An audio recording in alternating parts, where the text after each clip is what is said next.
Uni's one of Brisbane's oldest and most successful rugby clubs, and I believe it started in 1911. Do you want to tell us a little bit about the formation and the history of the club?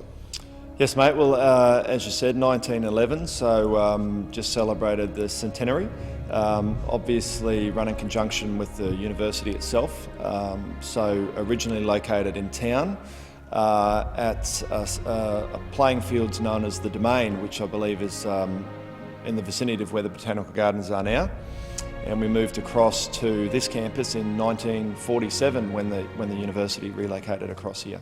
I came to the club in the early 90s and you heard about these legendary grand finals, extra time grand finals, a famous one I believe in 79 I think it was, the 200-minute grand final against Brothers, so that was a pretty famous game in the context of the club and Brothers I guess, and the good guys won, I'm happy to say.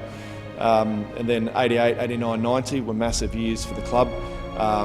That was the kind of, the Jeff Miller, Andy McIntyre, Greg Martin, Michael Liner years in the late 80s, and then more recently, of course, 2010, 2012. So history is always a part of what we do at uni, and you're always very aware of it when you arrive here.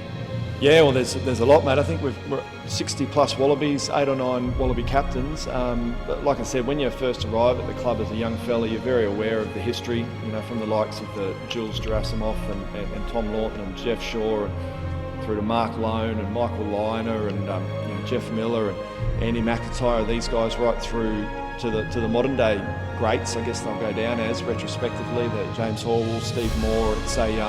It's a rich legacy. And it's something that we're really proud of, and the guys are all acutely aware of. It's a massive catchment area, those western suburbs, and Kenmore Bears is a very strong club. I don't know how many teams they field, but I think it's 40 odd junior teams. So as long as I've been around, we've always had them involved as ball boys, and we have Kenmore days where all the kids come out and have foot races. You get what you give, as it were. So, I know the guys did a bit of work when we had the floods.